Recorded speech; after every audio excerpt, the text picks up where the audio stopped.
تازه بینجان تازه تازه مرچ کیلو 50 روپये گوپین تازه تازه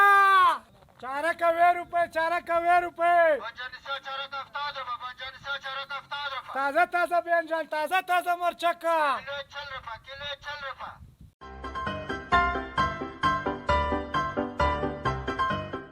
ولکه څه چیغې جوړې کړې دي دا خدای خبر ته خلک خوبونو ته پرېږدي او که نه پرېږدي په کور کې به خلک مریضان لري بانجان سیاه 50 روپۍ بانجان سیاه 40 روپۍ دا تاسو څه جوړ کړي دي تاسو چیغې بېغې جوړ کړي یوه چیغه وکړه په خبره باندې ځان پوهه وه خلک اوري که په خولې ووایې که په دې لاسپیکر ته ته وګورې بانجان سیاه ده دا بند کړه کور کې شل مریضانه پراته دي اور وروره خبره ده موسکه در باندې اوس وامسي ای وروره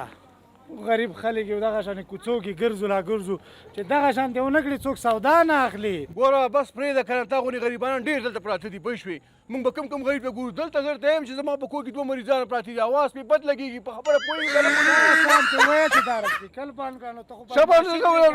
صبر کېږه دي په دې کوڅه بیا را نه شي که چې دا جامه در بیا مې دا کومه ای وروره دغه شان چې دا خلک خبر نه کړي بل له کم سبزي نه اخلي او نه درځي نه تا منډې راوالې ما ویږي ته سبزي اخلي په دې خاطر دومره درته خوشحاله شو ما زه 2-3 منه سودا به واخلي هغه تا له جنګ پسې راغلی وروره ته په خبره پوهېږي او که نه پوهېږي دا درته وایم چې ګوره په کور کې به یو زنانۍ مریض به وي روزه به چا نیولي مشکل به وي دلته نو په دې حساب باندې ته چغې مو یو ځل چغه ووایې خلک یې اوري تا غټ لاسپیکر موږ پسې راغیستی ده ای کاکا موږ موکریانو له ځو پاس ورخېږو 3-4 منزلو ته دروازې وټکو چې راشه سودا واخله دا شکر دی تا ته ما دروازه نه در ټکولې ګین تا به بیا څال راوستی وی نو تاسو خلکو ته دروازې هم ټکوئ ګوره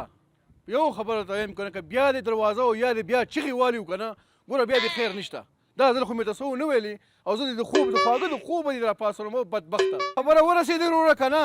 او بس په زور هغه مه کوه ګناهګاره مه کوه چې بیا کوم وار مار به مې در باندې کړي چټیا سې ګوره په خبره تاسو نه پوهېږئ پوه شوئ که نه ټول چغې میغې جوړې کړي دي تاسو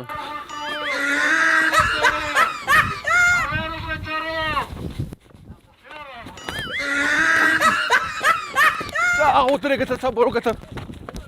ته ودرېږه ته